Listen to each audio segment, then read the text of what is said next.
Big got this shit knocking on. If you love wisdom, put your mind up to the ceiling. Don't let it stay in the gutter. Don't let your heart get all cluttered. No, I did not stutter. Listen to all that I've muttered. Your life will only go well if you in wisdom or lovers. If you're in love with wisdom, come inside. Come inside.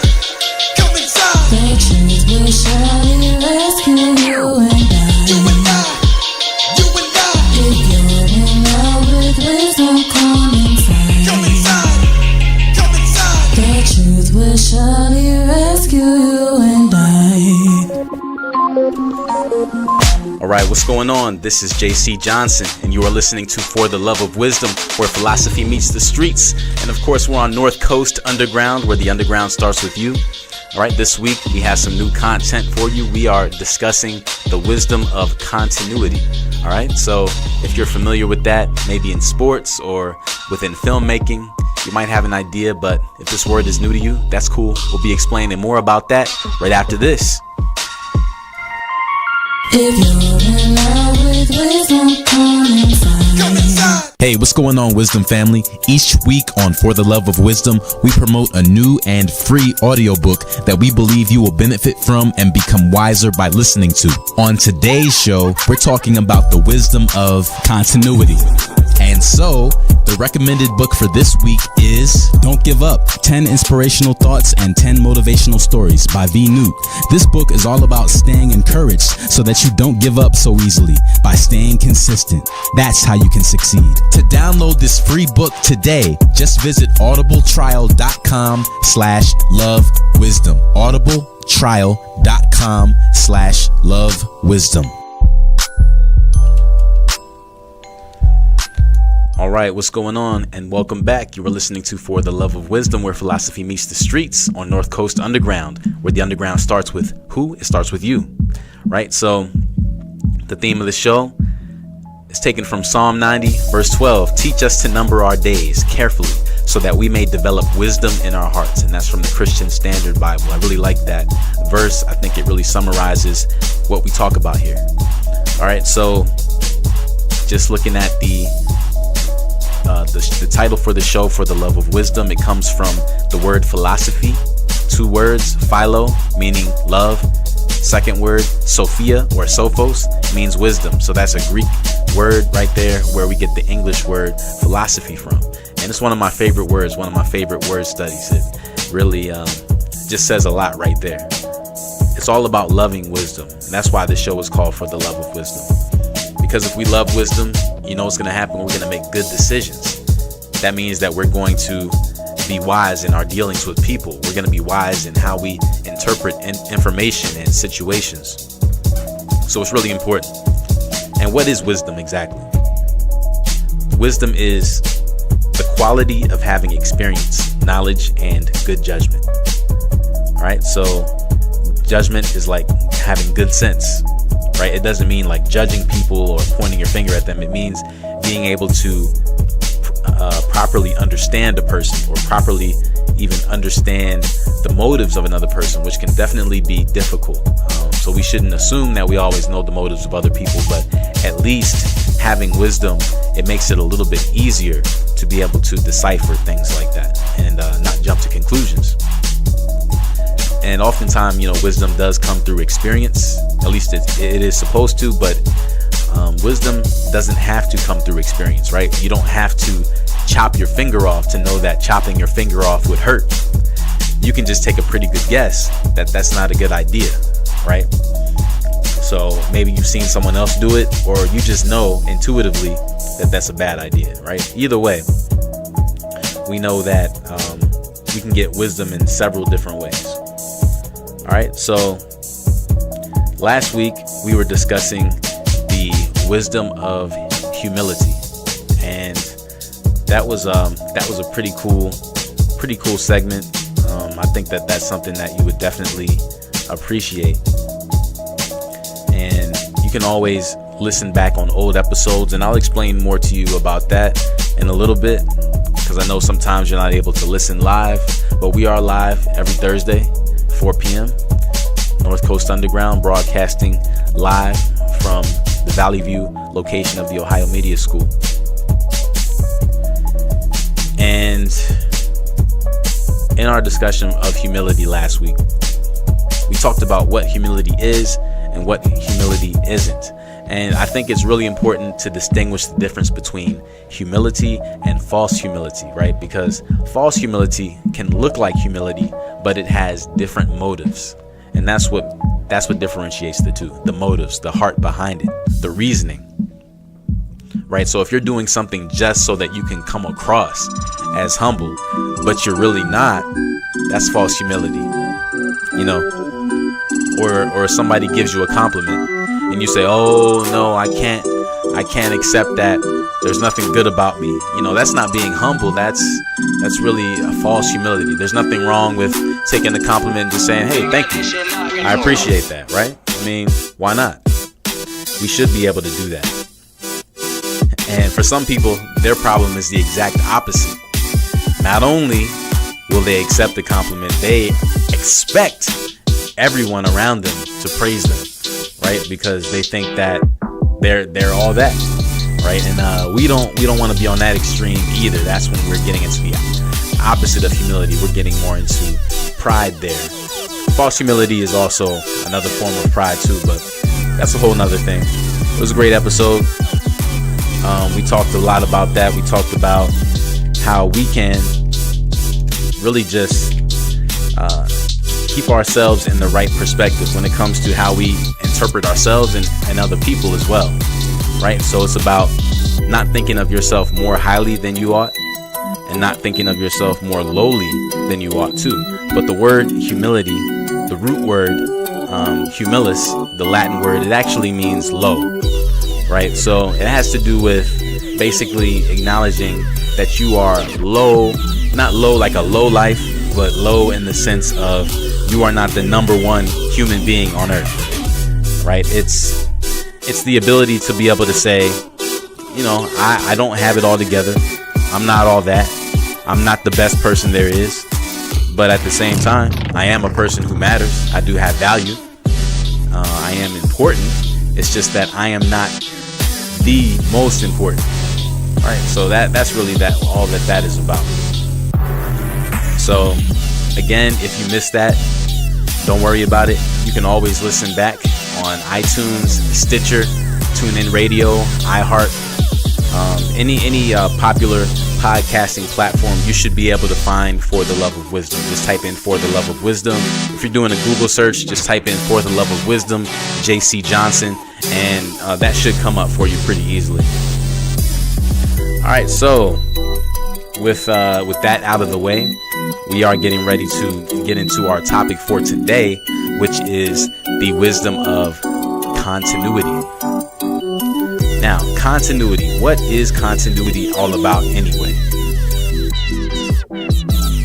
Well, let's take a look at a verse from the Bible that I think applies. I think this applies to what we're going to be talking about here.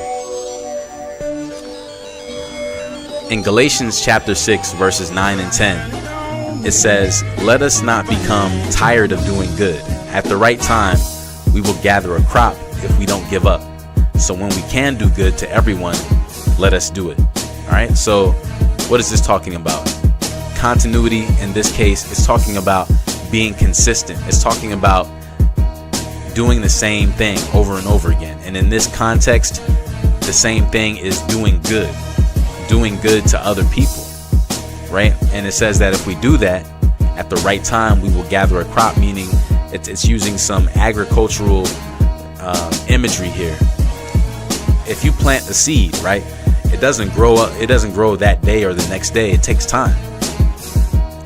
But the principle of harvest, sowing and reaping, is that whenever you plant something, assuming that you plant it correctly, right, that you're making sure it gets plenty of water and sunlight or whatever that particular plant might need, then eventually it's going to grow. It's going to produce fruit or vegetation, whatever it is that you are hoping that it would produce. You're trying to grow tomatoes, you plant those seeds, those tomatoes should grow eventually.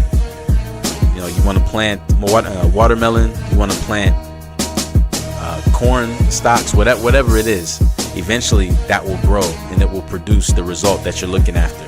And when it comes to your life, when it comes to things that you want in this life, or even character, things like that, internal things within you, you may not have it right now, but you can plant the seeds today that will allow you to have it maybe 6 months from now, maybe 3 months from now, maybe next year, maybe in the next 10 years.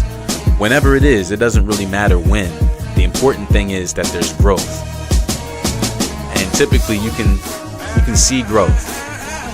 You're not going to see it if you're just standing there staring at it all day, though, because if you just look at a tomato plant and you wait for that to come out of the ground, you're going to be waiting a long time. And I can guarantee you're going to fall asleep before that tomato plant comes out of the ground, right? But eventually, you take a look at it after you plant it, you walk away, maybe you come back in 3 weeks, look at the progress. He's like, okay, it's making some progress. Come back in another month, you're going to see even more progress. And before you know it, you're going to have those tomato plants that you planted, and they're going to be right there for you, ready to eat. I recommend washing them all first, but hey, if you just can't help yourself and you got to just jump in there, then hey, why not? That's your decision. That's on you. But either way, there are certain laws that we do have to abide by in this world, whether we want to or not. And one of those is the principle of sowing and reaping. And this says right here that if we don't give up, we will reap the harvest. But more on that after this song. You're listening to North Coast Underground, where the underground starts with you.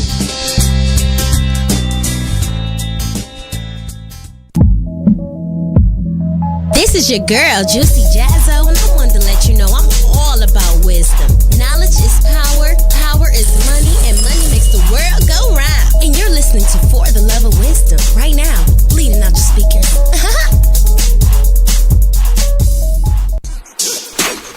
All right, welcome back. You are listening to For the Love of Wisdom, where philosophy meets the streets, and we are on North Coast Underground, where the underground starts with you. All right, so before the break, we were talking about a little bit about what we discussed last week, which was the wisdom of humility, and then we got into the topic for this week, the wisdom of continuity. All right, and as you notice, each of the show titles have the suffix of ITY. I think that's just the theme for right now. I don't know, who knows, maybe for the first 50 episodes or so we'll do that, and then after that maybe we'll switch it up to something else. If you got a suggestion of the next either prefix or suffix that we should use for the upcoming show titles, you can definitely hit me up on Twitter. My Twitter handle is @LoveWisePodcast, that is. And in your response, you can use the hashtag For the Love of Wisdom or hashtag North Coast Underground. Let's continue our discussion on the wisdom of continuity. All right, so we started by looking at Galatians chapter 6, verses 9 and 10, and we looked at how it says not to get tired of doing good, but to keep going, and eventually you will reap a harvest.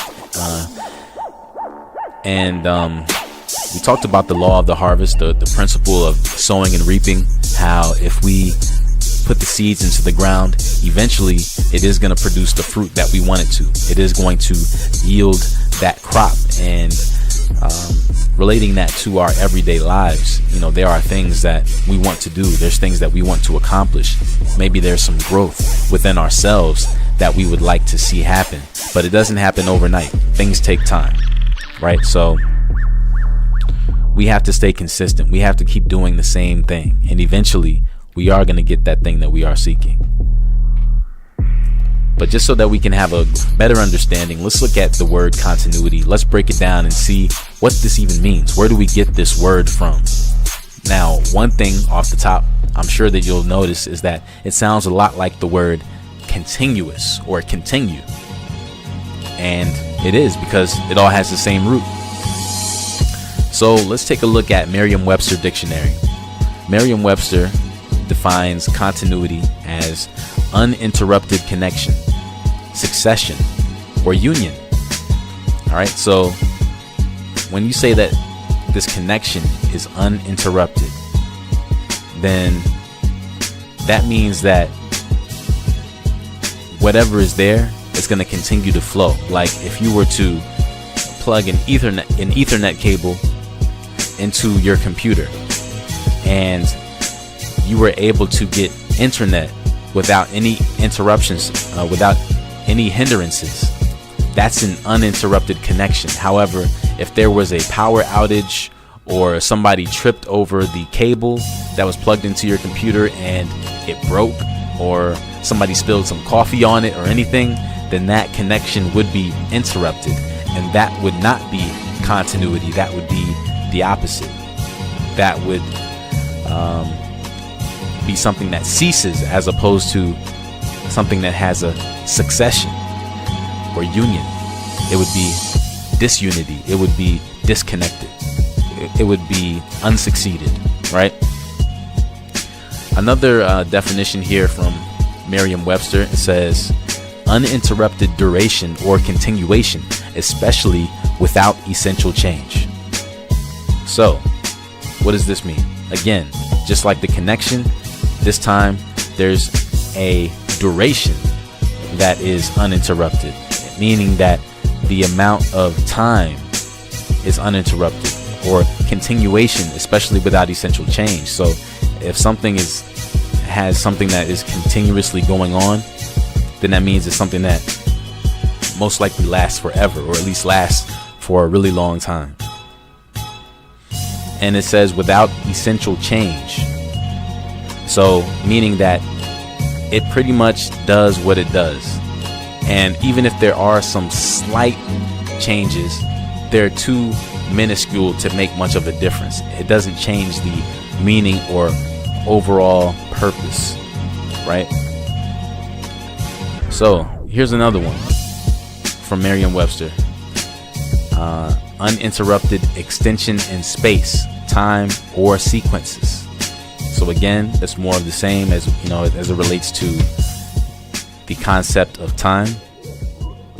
And then looking just a little bit deeper into it, if we go to the online etymology dictionary, we look and we see that in the early 15th century, the meaning of this word continue, or continuity, continuous, it's uninterrupted connection of parts in space or time. And from the old French word and the old Latin words, we get the understanding that it is a connected series. A connected series. It's almost like if you're watching a TV show, right? And one episode flows into the other. That is a connected series, as opposed to something that's more of a variety show, maybe, where each episode is its own standalone episode and you don't have to watch any of the other episodes to know what's going on, right? That would not be an example of continuity in that case. Although one could argue that the continuity is the fact that they do it the same way every time by making the episodes not flow into each other. So I guess it depends on how you look at it. But just from how I'm seeing it here, when it comes to a television series, we know that there's continuity for sure when episode 3 is a continuation of episode 2 and episode 4 is a continuation of episode 3, and so on and so on. All right, now another word that it says here, and this is pretty interesting, again from the Latin roots. We have to be uninterrupted, but then also literally the literal definition is to hang together. To hang together. That's continuity. So as opposed to hanging separately, right? They're hanging together. So if you have two eyeballs, that's continuity, right? It's not like you have an eyeball and then next to your eyeball, then you have a mouth. No, you have two of the same thing. That's continuity. You have two ears. Continuity. You have two nostrils. Usually, I mean, some people don't, but for the most part, we have two of each of those things. But we only have one mouth, right? So, as the old saying goes, it's probably more important to listen than to speak. It's probably more important to watch than to talk about what you saw. But that's something else. When we come back, we're gonna look a little bit more into continuity as it relates to filmmaking. Filmmaking is definitely an art form that utilizes continuity a lot. Really, that's what tells the story. More so just than, what the actors are saying or what is being shot. It's the way that things are shot, the way that things are put together. So cinematography, this is something that relies heavily upon the concept of continuity, unless it's some sort of abstract visual experience that the director or cinematographer wants you to get from it. But more on that when we come back. You are listening to For the Love of Wisdom, where philosophy meets the streets. And of course, we're listening on North Coast Underground, where the underground starts with you. This is your host, JC Johnson, and I'm so glad that you can hang out with me this afternoon. I'll be here from 4 p.m. until 6 p.m. right here on North Coast Underground.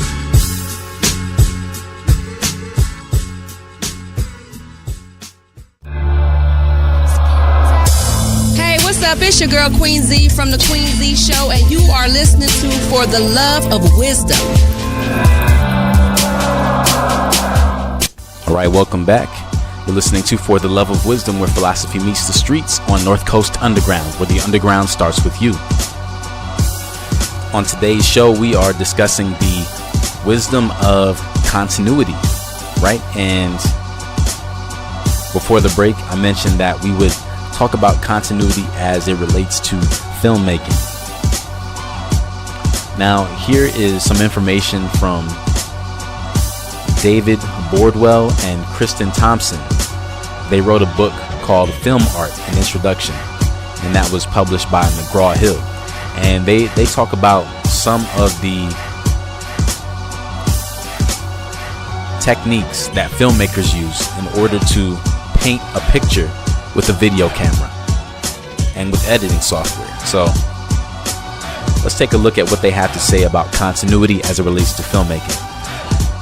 They talk about continuity editing, and they say that continuity editing is the process in film and video creation of combining more or less related shots or different components cut from a single shot into a sequence so as to direct the viewer's attention to a pre-existing consistency of story across both time and physical location. Now that's a long definition, so let's break it down piece by piece.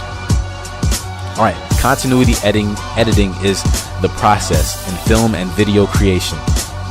Okay, so first of all, they're talking about creating something, and when you're creating something, it means that you're basically taking something from nothing and you're turning it into something. Just like how God created the world, he took nothing and he turned it into something. He spoke it into existence.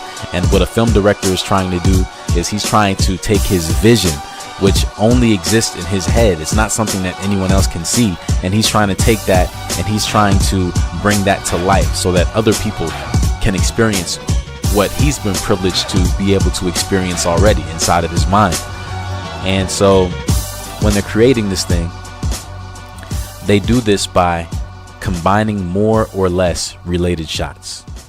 So whether these shots were meant to go together or they just want to make it look like they were supposed to go together, the art of video creation, showing continuity, is being able to link related or unrelated scenes together. And it says that there are different components here, and they're cut from a single shot into a sequence so as to direct the viewer's attention to a pre-existing consistency. Now, going back a little bit, if we're looking at all these different shots, right, and you're trying to tell a story, let's say you only have 1 minute to tell a story and you have 15 different shots that you're trying to put together.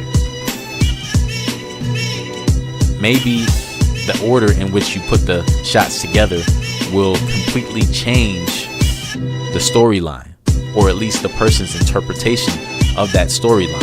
For example, if the first shot that comes on the screen is the end, well, somebody might turn it off because they think that it's over, right? But that's not proper. If you have more to say, you probably want to save that for the actual end, right? Or let's say you have some scenes where you have 3 different angles of somebody dropping a glass of milk. All right, so if the first scene should be the glass of milk leaving the person's hand, maybe the second shot is the glass of milk traveling in the air, going downward, and maybe the third shot would be the glass of milk splashing onto the ground, glass breaking and flying everywhere. That is continuity right there. It makes sense. The 3 shots go together. But if you just saw some, milk splatter against the ground, and then the next scene or the next shot, you see somebody drinking some milk as if nothing ever happened, it doesn't make sense. That's not proper continuity, right? So it's just a filmmaking technique. It's something that is used by everyone who is serious about filmmaking because they want to get a certain reaction from the audience. They want the audience to have a particular experience when they're watching the film or the TV show or whatever. Think about a cartoon. A cartoon heavily relies upon continuity, especially cartoons back in the day. If you remember, cartoons before all the technology, they had to literally draw different pictures and put it sort of like in a flip book, and they had to just go through it, and each little movement had to be detailed, because if they missed anything, it would throw off the continuity, right? So if they're showing somebody running, and then in one picture somebody's leg might need to be at 20 degrees, maybe in the next picture their leg needs to be at 19 degrees, and then the next one 18, and then 17, then 16, and so on and so forth, right? So that is continuity as it relates to a cartoon artist. They had to make sure that all that stuff is done in order, and that was very tedious. I don't know how they did that. That is a labor of love right there. That has to be something that you're really into. And I can relate. I can understand. I know when it comes to music, that's something I'm into. I'm into the specifics, whether that is in playing a song or that's in editing audio or whatever, because that's just something that I'm into. But somebody who doesn't like that can be a pain for them. That can drive them insane, right? But that's why we all have different passions, different things that we're good at, different things we enjoy. But that is continuity. Basically, we looked at the word continuity, where it comes from, how basically it is something that is uninterrupted. It's an uninterrupted connection. Just as I mentioned with the Ethernet cable connected to your computer, as long as there are no hindrances such as power outages or somebody spilling coffee on the cable or somebody tripping over it, as long as there's something that's not happening to hinder that connectivity will continue. That is continuity. All right, and that is, I think, enough to give you a pretty good understanding of what continuity is all about. What we're gonna do next, we're gonna look at what the NFL can teach us about continuity. Yes, the NFL.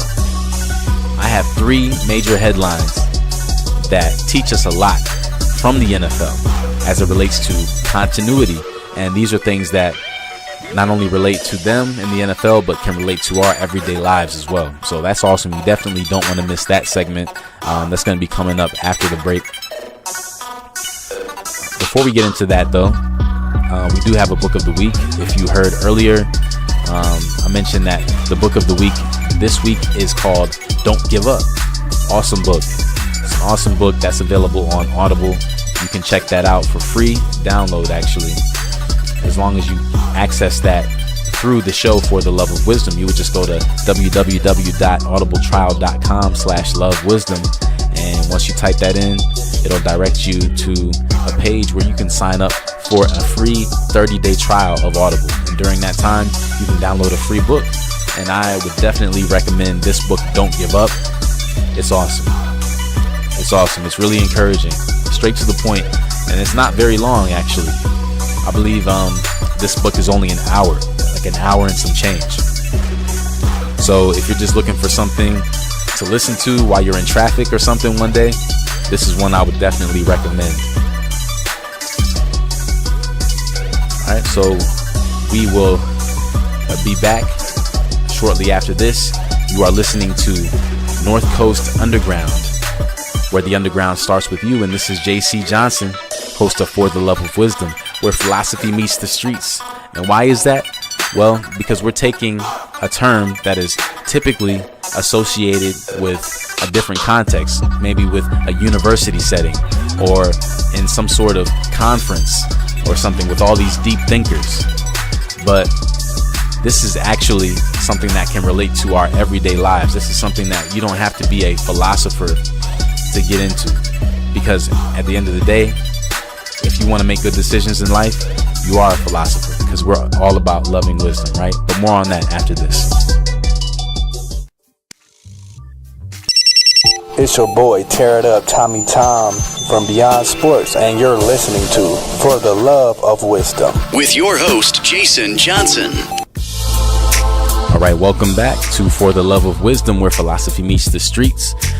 And you know, we're listening on North Coast Underground, where the underground starts with you. Broadcasting live from Valley View, Ohio, this lovely Thursday afternoon. The weather's been awesome. But you know, the summer, just like every year, it's going to eventually have to come to an end. We're going to have to get ready for the fall. But you know, fall is not too bad. Get to wear some different type of clothes. Unless you're like me and you kind of wear the same stuff year round. Hey, I just try to keep it simple, you know. But anyway, this week we are talking about the wisdom of continuity.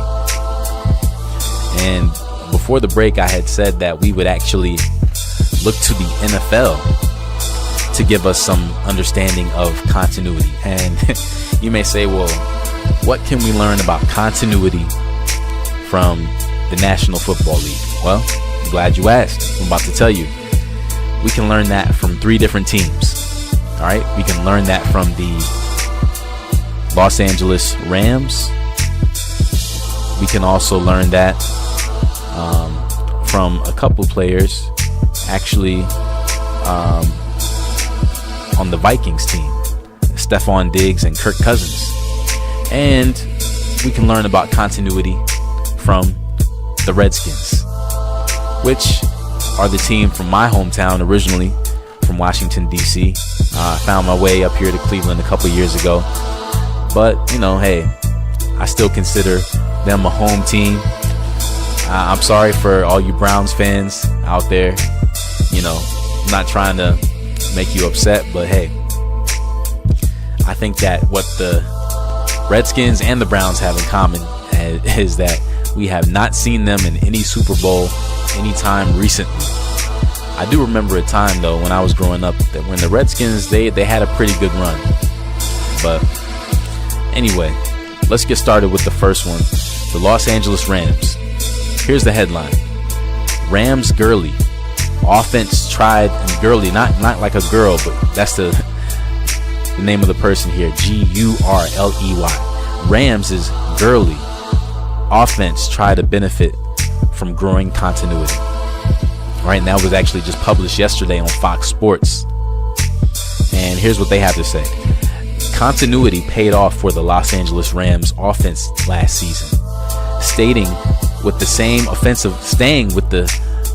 offensive line combination that played together in all but one game. It certainly did for running back Todd Gurley, who signed a 4-year, $60 million contract extension in July after running for 1,305 yards and scoring 19 total touchdowns last season behind that familiar front 5. This is really important, and this really helps to explain what we're talking about today. When we talk about continuity, this is perfect because look, it says that the reason why this team was able to do so well is because for the most part they had the same 5 players throughout that season, except for in one game these same 5 players played together. And you should know if you play sports or you follow sports, if you play with the same people consistently, then over time there is no way that strength is not going to be built. It's impossible for these players to play together all the time without coming up with different strategies that work for them, figuring out what their teammates are like. If they know, okay, I already know that if I throw the ball at this particular angle, I know that this particular wide receiver is going to catch it, but I knew from the last 15 games that when I threw it a little bit more this way, the sun got in his eyes or whatever, right? So you start to learn little things about each other, right? You start to learn what your teammates' strengths are, what your teammates' weaknesses are. And if you're all on the same team and you're looking to win games, then you look at how you can really push their strengths and not their weaknesses. And you try to help each other to compensate for one another's weaknesses. That's the best way to win games in any sport, but especially in the NFL. So we can learn a lot from the Los Angeles Rams as far as that goes. They saw the importance of keeping that consistent 5 starters in each game. And it says the Rams expect even greater stability on offense to translate into continued success in head coach Sean McVay's second season, a belief that has been reinforced during the start of training camp. All right, so as you know, that season is coming up, football season again. Not sure who's gonna win it this year, but it looks like the Rams, they have a pretty good strategy here. So who knows? We may see them in the next Super Bowl. Here's what Goff has to say about this. He said, "We feel like we're in a good spot. Offensively, we've been starting to click. I think today was the first day you really felt that consistency starting to gel. We're not so much installing anymore. We're running the same plays over and over again and starting to get a good feel with it." And what he said is important. He said they're running the same plays over and over again. That is consistency. That is continuity, right? They're not trying to do something different every time because they're really trying to perfect their skills. They're trying to do something that works. And as the old saying goes, if it's not broke, don't fix it, right? So they found something that works for them. They found a strategy that allows them to be successful when it comes to playing in games. And they figure that if they just keep doing that same thing over and over again, they're going to get even better at it, right? So it's just like if you play the guitar for 2 hours every day, then eventually you're going to get really good, right? But if you only do it like once a year, 30 years can go by and you'll probably still be at the same skill level, right? But when you're consistent, you're doing the same thing every day, then you're guaranteed to get good results. And that's what the Los Angeles Rams looks like. That's what they're doing here. Staying consistent, all about continuity. But more on that after this. In hour 2, we're going to pick back up by looking at a couple other sports teams and how they relate to continuity. You're listening to For the Love of Wisdom, where philosophy meets the streets. Knowledge is power, power is money, and money makes the world go round. Money, power, respect, I get it, higher, learning, yeah, I'm winning. Only get better with time, keep got on my mind with wisdom, there's no limit. There's no limit, get up and get it. Can achieve the impossible, conquer every obstacle. Exhausted from grinding, constantly push and do what they say I could. Life is what you make it. Knowledge is power, don't let them take it.